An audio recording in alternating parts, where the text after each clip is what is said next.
right, looks like you guys are all ready. Go ahead. Then we can go ahead and get started. One small step for man, one giant leap for mankind.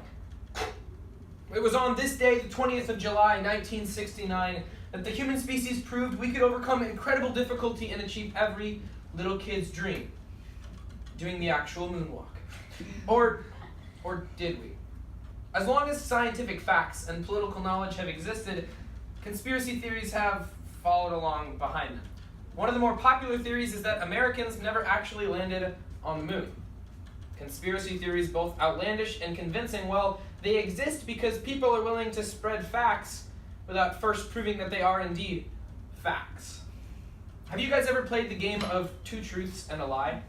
It entertains middle schoolers and elementary kids and sleepovers all over the country. And in this speech, I would like to take you back to the joys of elementary school. No, not using big words to make you sound more pneumonia. No, not sticking gum on the chair in front of you. Not eating gum off the chair in front of you. You know who you are. But playing the wonderful game of Two Truths and a Lie.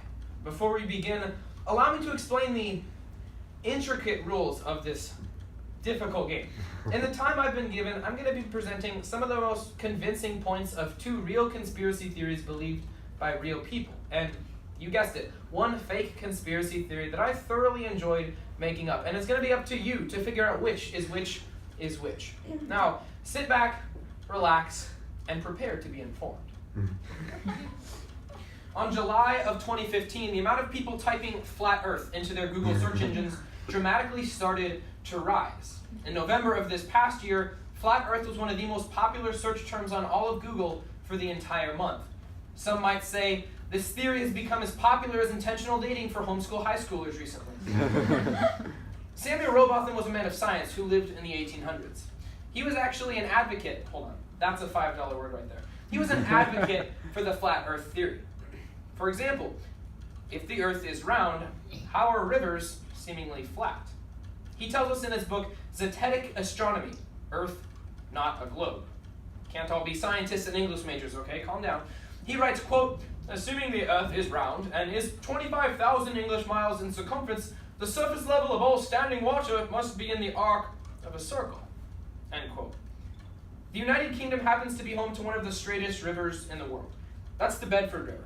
It was on this river in 1838 that Mr. Rowbotham performed the first of several Bedford-level experiments.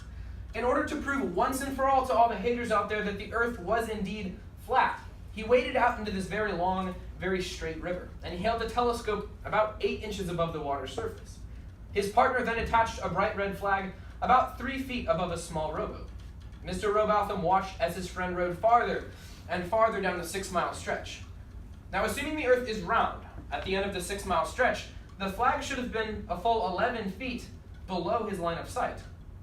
But the flag remained visible the entire time. Some might say this provides us with well-rounded evidence that the world is flat. Theory number dos.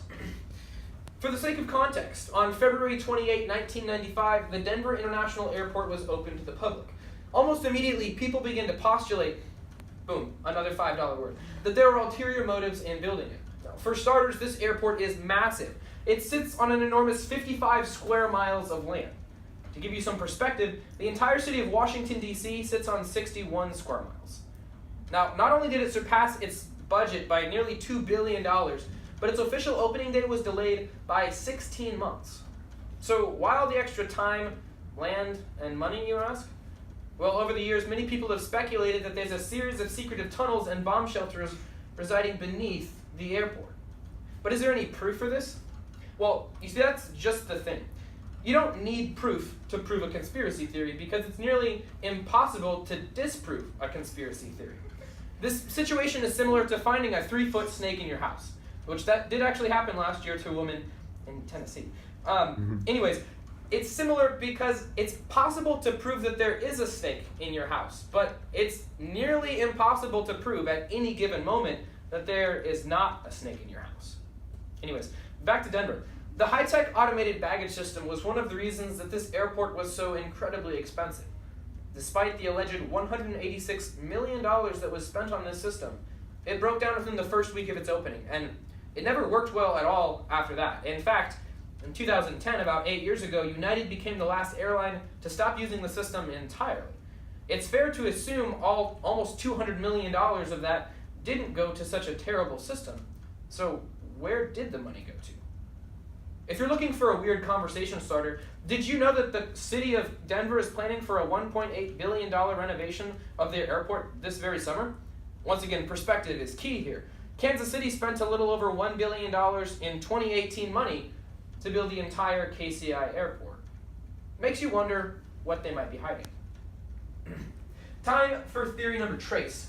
In this theory, I'm going to be talking about lizard people. Now, when I say lizard people, you're probably thinking, slow down there, Josiah. I hear those words tossed around a bunch in my day-to-day life. What do you mean by lizard people? Well, thank you for asking. I'm referring specifically to shape-shifting reptilian aliens. Duh. To quote the ever-credible, always knowledgeable Wikipedia, they said, quote, the theory was popularized by David Icke, a conspiracy theorist who claims that shape-shifting reptilian aliens control human society by taking on human form, gaining political power, and manipulating human society, end quote. Before you bash me on the ballot for quoting Wikipedia, take into account paper company regional manager Michael Scott when he said, quote, Wikipedia is the best thing ever. Anybody in the world can write about anything they want, so you know you're getting the best possible information, end quote. Let's go on to who the real lizard people in our society are, though. Taylor Swift is commonly accepted as an influential lizard person. Why? Well, because the old Taylor is dead, and the new Taylor has bad blood. And if you don't get those jokes, that's totally okay. Who else? Barack Obama. Why? Well, in one interview, he was able to swat and kill a fly with his bare hand without looking at it. Name me a creature that isn't a reptile that can do that. There's got to be somebody else. Miley Cyrus. Why? Never mind. So now that we've talked about each of these three theories, I'm sure you're wondering what's real and what's not. Well, I want to provide a point of resolution, conclusion, and some other word that probably rhymes with those two. In this point, I'm going to be talking about what's real and what's not. To begin, we talked about the flat earth theory. Turns out this theory actually exists, and well, it has for a long time. It's difficult to put an exact number on how many people believe the earth to be flat, but those people certainly do exist. The question in your mind now must be, but what about that flat earth experiment that supposedly proved that the earth was flat? Well, thank you for asking. It turns out that Mr. Robotham, remember him, the English major guy? He forgot to account for what's called atmospheric refraction. Hold on, you've made $15 in word money so far today. I hope you're feeling good about yourself, because that's another $5 word. Basically, atmospheric refraction is what happens when light from the sun hits our atmosphere, and the atmosphere changes the angle at which the light comes in.